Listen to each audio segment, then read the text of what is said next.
Assalamualaikum teman-teman, welcome back to my YouTube video.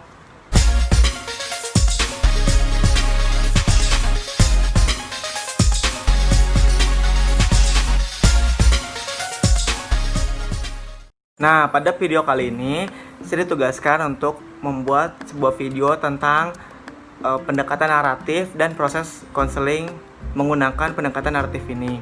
Nah, tugas ini itu dibuat untuk menyelesaikan tugas dari mata kuliah teori dan praktek konseling postmodern yang diampu oleh dosen Ibu Dr. Farida Aryani MPD. Sebelumnya, perkenalkan dulu, nama saya Ram Pratama. Saya dari kelas B, angkatan 2018, jurusan Psikologi Pendidikan dan Bimbingan, Prodi Bimbingan dan Konseling, Fakultas Ilmu Pendidikan, Universitas Negeri Makassar. Jadi untuk mengefisienkan waktu, langsung saja kita mulai ke videonya. Yang pertama itu ada pengertian dari naratif. Pendekatan ini mempunyai naratif konseling atau konseling naratif.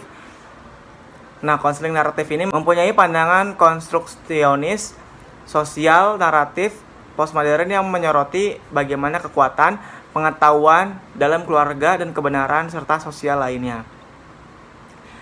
Lanjut, yang kedua ada biografi tokoh. Nah, tokoh dalam pendekatan konseling ini ada dua, yaitu Michael White dan David Epstein. Nah, Michael White adalah salah satu pendiri bersama David Epstein dari gerakan terapi naratif. Ia berada di pusat Dulwich di Adelaide, Australia, dan pekerjaannya bersama keluarga dan masyarakat telah menarik minat internasional yang luas. Yang kedua ada David Epstein, adalah salah satu pengembang terapi naratif. Ia adalah CEO Direktur Pusat Terapi Keluarga di Auckland, Selandia Baru. Dia adalah seorang pengelana internasional yang memberikan ceramah dan lokakarya di Australia, Eropa, dan Amerika Utara. Nah, selanjutnya itu ada hakikat manusia. Menurut pendekatan naratif ini, manusia adalah makhluk yang memiliki kapasitas untuk berpikir kreatif dan imajinatif. Praktisi naratif ini tidak berasumsi bahwa mereka mengetahui lebih banyak tentang kehidupan klien daripada mereka. Klien adalah penafsir pertama dari pengalaman mereka sendiri. Orang-orang dipandang sebagai agen aktif yang mampu mendapatkan makna dari dunia pengalaman mereka. Dengan demikian, proses perubahan dapat dipermudah. Selanjutnya ada tujuan. Tujuan umum terapi naratif adalah untuk mengundang orang menggambarkan pengalaman mereka yang baru dan segar. Dengan melakukan ini, mereka membuka pandangan baru dari apa yang mungkin. Bahasa yang baru ini memungkinkan klien untuk mengembangkan makna-makna baru sehubungan dengan masalah pikiran, perasaan, dan perilaku. Terapi naratif ini hampir selalu mencakup kesadaran akan dampak dari berbagai aspek kebudayaan yang dominan pada kehidupan manusia. Praktisi naratif berusaha untuk memperluas perspektif dan fokus dan memfasilitasi penemuan atau penciptaan pilihan baru yang unik bagi orang-orang yang mereka lihat. Selanjutnya ada tahapan.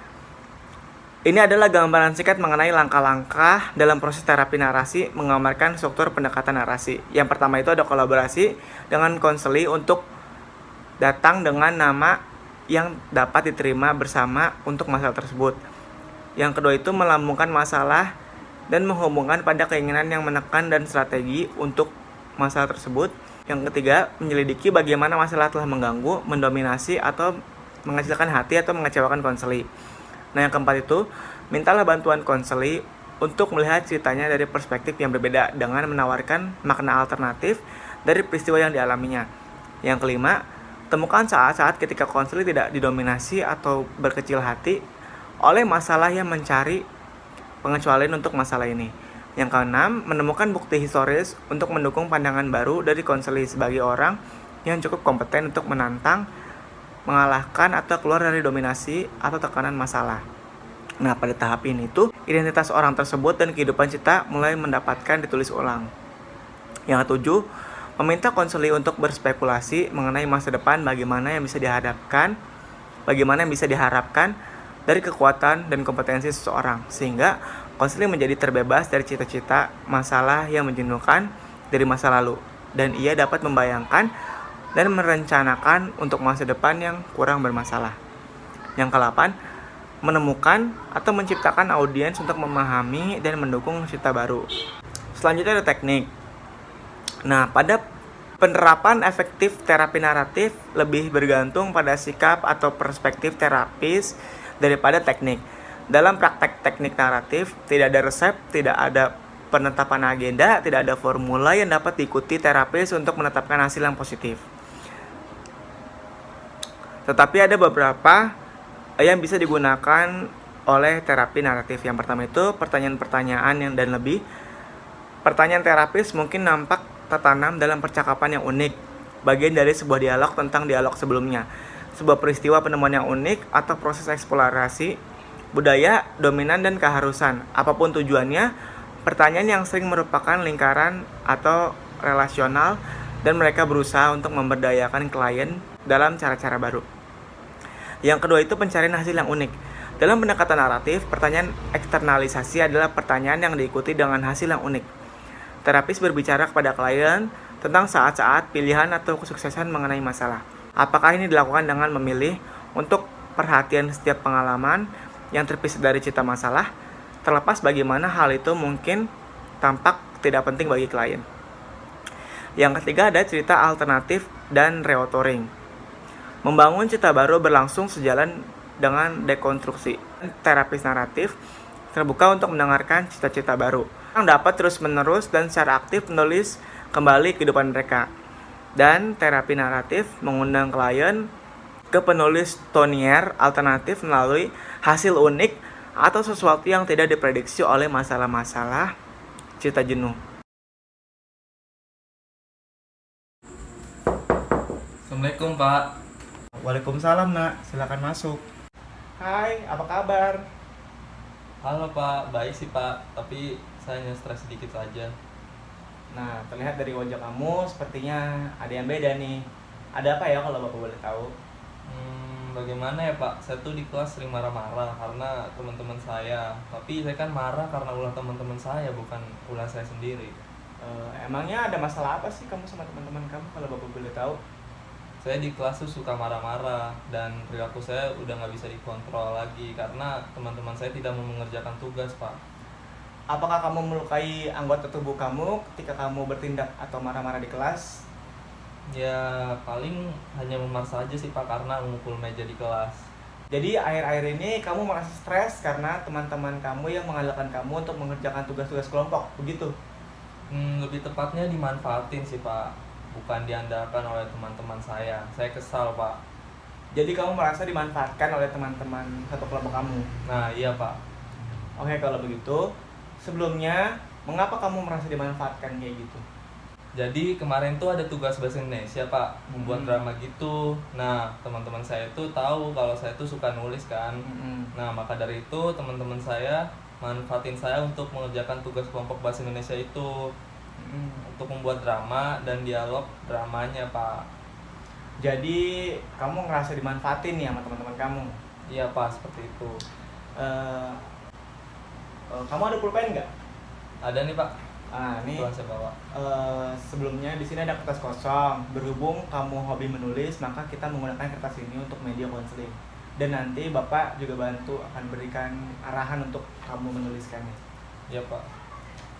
Nah, berdasarkan cerita kamu merasa dimanfaatkan. Lalu dimanfaatkan dan diandalkan adalah suatu hal yang berbeda. Coba kamu tuliskan yang ada dalam diri kamu tentang dimanfaatkan dan diandalkan. Silahkan dituliskan. Oh iya Pak.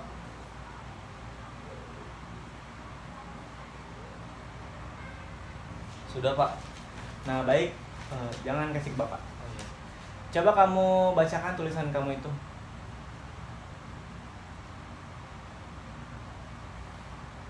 Entah teman-teman saya yang terlalu bodoh dan malas atau mungkin saya yang diandalkan untuk membuat tugas tersebut. Tapi sepertinya mereka memang mengandalkan saya. Mereka biasanya sering menanyakan tugas kepada saya. Kalau saya jawab belum, mereka ngejek dan menghina saya bodoh. Saya ingin saya hancurkan semua barang-barang yang ada di dekat saya kalau mereka sedang seperti itu. Nah baik, itu tadi adalah cerita kamu yang kamu tulis di kertas. Sekarang menurutmu ada hal yang berbeda nggak antara dimanfaatkan dan diandalkan? Ya kalau diandalkan berarti teman saya akan mendukung saya dalam mengerjakan tugas Pak. Tapi kalau dimanfaatkan mereka hanya nyuruh saya ngerjain tanpa menyumbangkan ide dan gagasan yang mereka punya kepada tugas itu Pak. Tapi apakah diri kamu merasa diandalkan karena kemampuan kamu yang pintar menulis itu dan membuat suatu karya tulisan yang baik? Sebelumnya Bapak juga pernah menangani sebuah kasus nih yang di situ merasa dirinya jelek dan tidak percaya diri. Tetapi sebenarnya dia adalah anak yang pemberani dan dia tidak jelek. Akhirnya dia merubah nih cara pandangnya, bahwa dia percaya diri dan mulai merawat diri untuk mencintai dirinya sendiri. Untuk kasus kamu ini, kamu perlu nih merubah cara pandang juga kamu terhadap teman-teman kamu, bahwa sebenarnya mereka itu mengandalkan kamu dalam mengerjakan tugas kelompok tersebut, bukan memanfaatkan kamu. Coba kamu tuliskan kembali di kertas itu. Jika kamu berpandangan bahwa teman-teman kamu itu mengandalkan kamu, bukan memanfaatkan kamu. Baik Pak, saya tulis kembali ya. Iya, silahkan.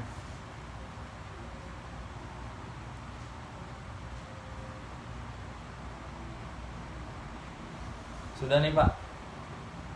Iya, coba dibacakan kembali. Dapat diandalkan adalah hal yang membanggakan. Seorang yang dirinya dapat diandalkan akan merasa bahagia terhadap dirinya sendiri. Menurut saya, orang tersebut akan menerima dirinya sebagai sosok yang berharga untuk orang lain. Sedangkan dimanfaatkan adalah hal yang menyedihkan. Seseorang yang dimanfaatkan itu pandai, tetapi juga sekaligus bodoh, kecuali dia ikhlas melakukannya.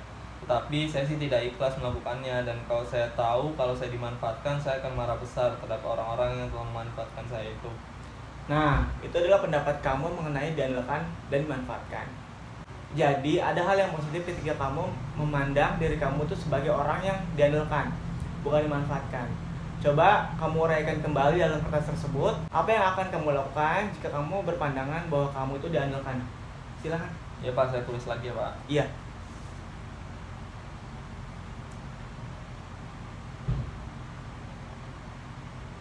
Sudah nih Pak. Nah, baik, coba kamu bacakan kembali apa yang kamu tulis itu. Baik Pak.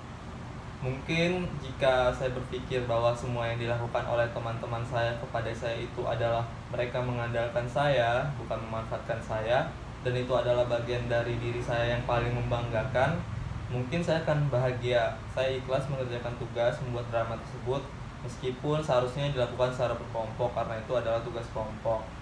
Saya juga bisa mengurangi emosi saya di kelas. Saya berharap bisa melakukan itu dan berubah. Nah, itu adalah posisi kamu dalam menghadapi situasi yang sama, tetapi kamu memiliki pandangan yang berbeda dengan sebelumnya. Menurut kamu, lebih nyaman yang mana tuh, antara dimanfaatkan atau diandalkan? Menurut saya lebih nyaman jika saya berpandangan bahwa saya diandalkan sih Pak, bukan dimanfaatkan.